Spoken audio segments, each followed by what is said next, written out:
We live in a really polarized socio-political landscape in which we find ways to fight about everything. While a lot of topics tend to be newer arguments, if there's one thing humanity has been arguing over since our inception, it's the ethics of sexuality. One of the places I see this discourse rage on in my day-to-day life is in video games. I'm not about to tell you the way things should be, or what's really right. Instead, I'm Pliskin and I'm going to document the shift in views on sexuality in video games and the conclusions I've come to in order to detach from the systems of outrage in digital culture.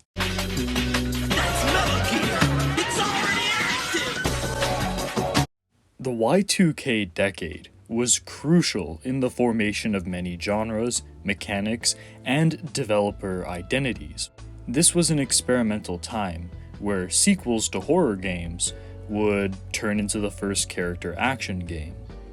Real-time strategy games set to launch on Apple's entry into gaming turned into Microsoft's entry into the first-person shooter. What I'm saying is that there were no rules or real trends yet.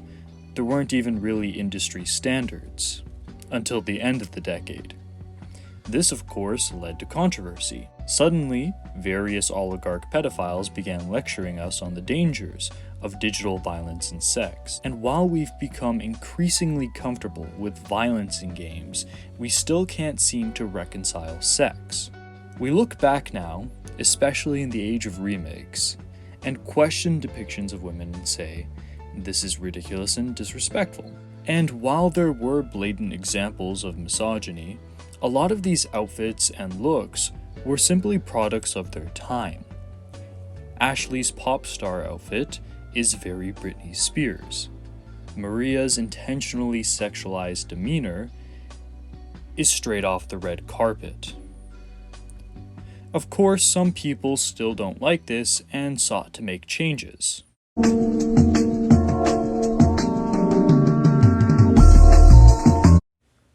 While the early 2010s saw a continuation of sexualization in its female characters, the mid to latter half of the decade saw a lot of pushback. On the one hand, you had valid efforts centered around desexualization of women, introduction of same-sex relationships, and characters that went against Y2K sexual norms. This is where the divide occurred. With a divide comes extremism. On the one hand, you have the I've never touched a woman and suffer from porn addiction and a warped sense of reality thanks to constantly seeing sexuality through Instagram filters type of hentai games flourish like never before. And on the other, you have the I've been made to feel uncomfortable, so now I'm dead set on making you feel uncomfortable by cramming what I like down your throat like you've done to me. And that's what really characterized the industry and the discourse around sex from 2014 pretty much to where we are right now.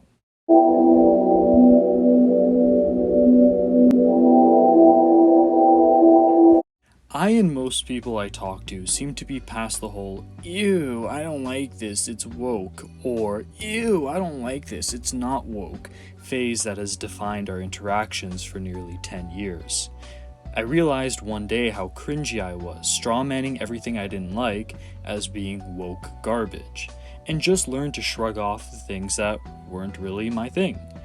As much as I have a right to enjoy quiet, and to be shoving their ass and tits in my face when I play those respective games, someone else has a right to enjoy Abby and, be into chicks that have huge pipes on their arms. However, there are times where both sides do a little much. For example, Metal Gear Solid 5 with its weird gang rapey shower scene is definitely uncomfortable, and it's not even sex appeal at that point, it's just weird. And then there's definitely a lot of shows and games that kind of portray homosexuality as more of a fetish rather than a valid feeling that someone has for attraction to the same sex. However, even with the examples that go too far, I don't think the solution is censoring or mass hate. For example, censoring Lady's ass in the PlayStation ports of Devil May Cry 5, or getting physically angry because, Abby had really big arms, are both examples of petty censorship and outrage culture respectively. If a dev wants to make a game with cleavage and ass shots, they should be able to. If a dev wants to make a game where the women are built like Schwarzenegger and the men are built like Natalie Portman, then they should be able to.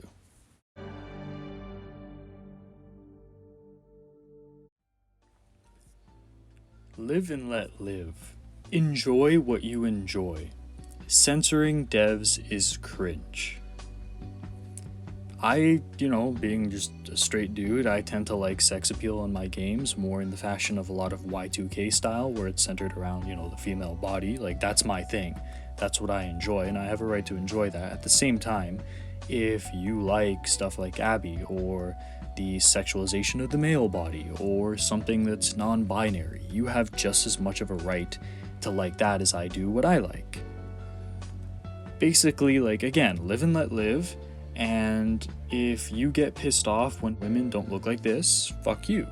But at the same time, if you get pissed off when women don't look like this, also fuck you. This has been Pliskin. Let me know what you guys think. This is a very harsh topic to get into without causing fights. I'm not trying to cause fights, just, you know what? Fuck it.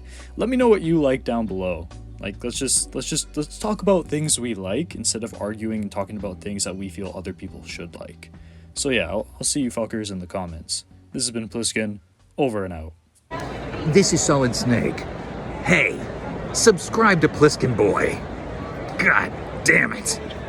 You heard him.